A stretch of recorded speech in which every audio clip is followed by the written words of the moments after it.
Today I'm going to show you how to manually set up a wireless router. The router I will be using is a linksys E1200.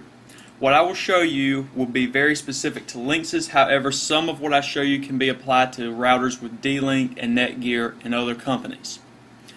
To get inside the configuration for your router, you want to go to a URL bar and type in 192.168.1.1 and press enter.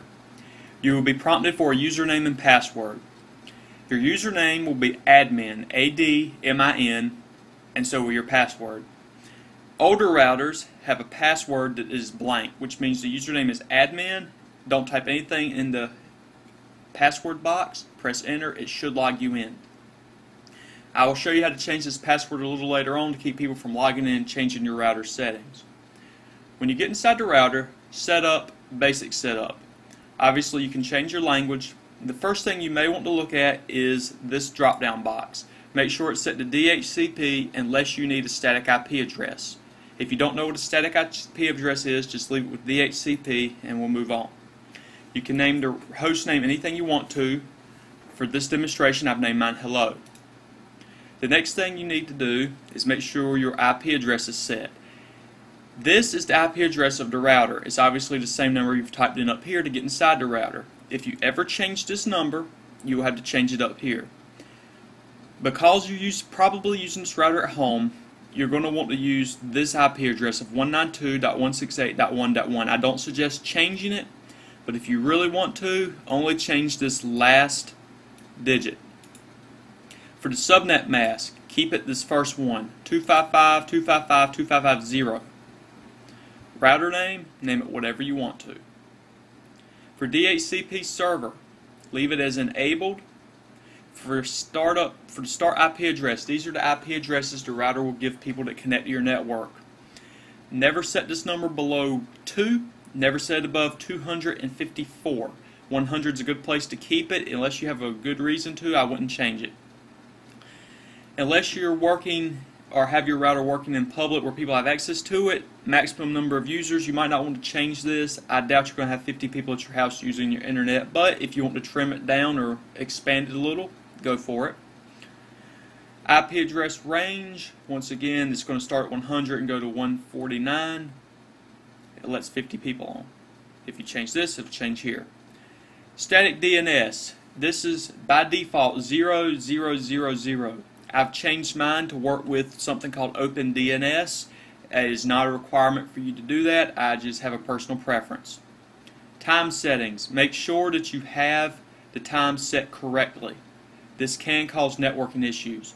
On any page, make sure you go to the bottom and hit Save Settings after something's been saved. It'll take it probably 15 to 20 seconds to reload the page, maybe a little longer. Then you can try again for what you're going to do next. DDNS, MAC address cloning are both beyond the scope of this tutorial. So I'm going to go to Advanced Routing.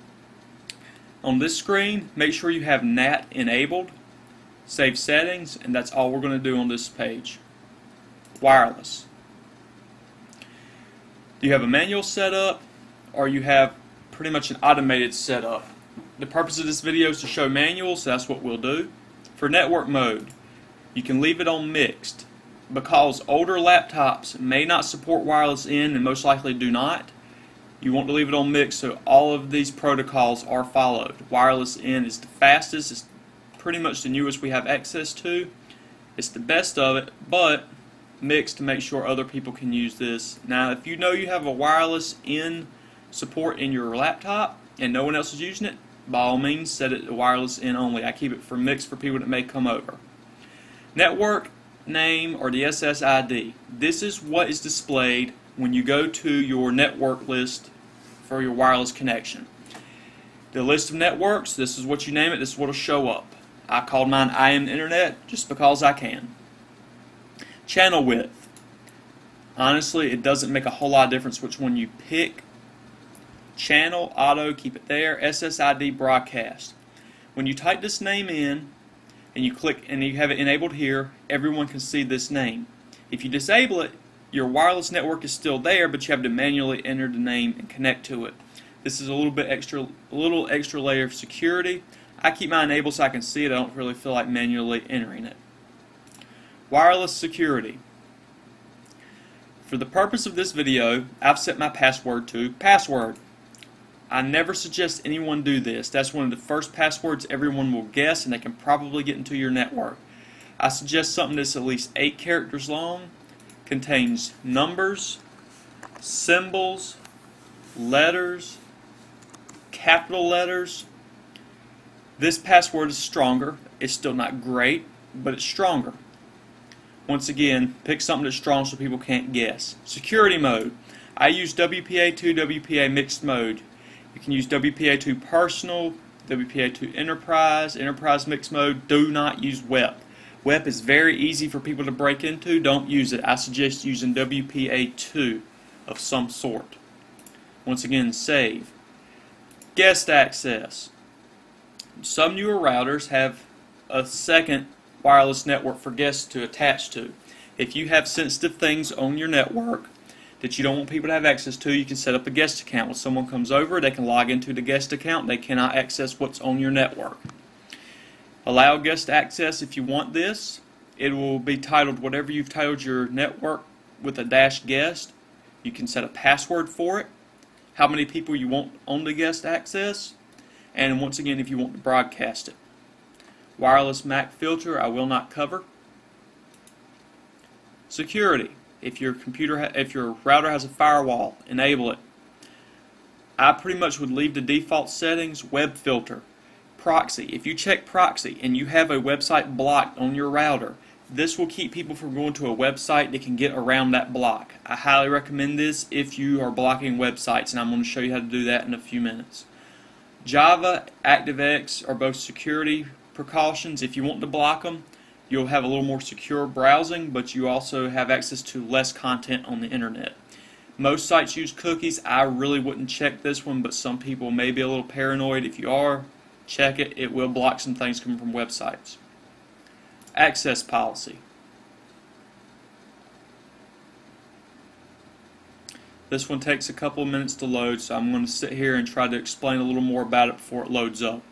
What access policy is it will give you the ability to block websites. It will give you the ability to pick a certain computer and block that computer. You can block, as you can see here, the time of the day it blocks the internet. So you can enable it. You can add specific computers. You don't have to do this, but you can. It'll probably be done through IP address or MAC address. Block internet access. You can never block it, always block it, or a specific time. So let's say you have kids and they stay up late at night, you can block the internet so there's nothing they can do on it. You can also block specific URLs. Once again, if you're blocking URLs, I suggest going back to security and also ticking the box beside proxy. That can help keep this more secure or more locked down. Applications and gaming.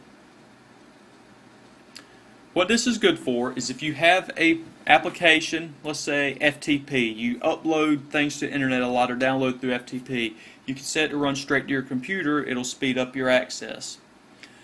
What I do with it is, since I have an Xbox, you can type in Xbox here and put in the ports that it uses. You can find these on Microsoft's website or through Google. Keep the protocol the same, and for the IP address you want to put in the IP address of your Xbox. Hit enable, hit save. What this does is any content that's coming through the router that would go to the Xbox, it is automatically routed there, and it just speeds up the lag just a little bit. Port range forwarding is pretty much the same thing as single port forwarding, but instead of putting one port here, you can put a range of it. It covers more than one port. Port range triggering, DMZ, and QoS are beyond the scope of this. Administration. Here is where you put in the password that you use to log into the router. I would suggest you change it from admin or from blank to something you can remember, but something that's not easy to guess. Local management, HTTP, HTTPS, either or. HTTPS is more secure, but unless you have people on your network a lot, I wouldn't really worry about it. Access via wireless, once again, if you have this disabled, you have to run an Ethernet cable from your laptop or your desktop into the router before you can configure it. I use my wireless to configure, so I leave it enabled. I personally would not have remote management turned on. That means it is possible to set it up to configure your router from across the internet. That can leave you open to attacks and people getting inside your router and reconfiguring it. For the rest of it, I would just suggest your default settings. This is your log. You can turn it off or on. It's off by default.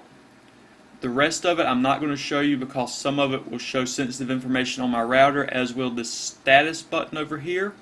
But this should give you a good basis to start and configure your router so you can control what is on your network. Remember, at the bottom of every screen after you change something, there is the Save Settings button. Make sure you hit this or what you click on will not be saved. If you have any questions or would like me to go into more detail about some of the things I've talked about today, please leave a message and I will see if I can make a video for it. Thank you.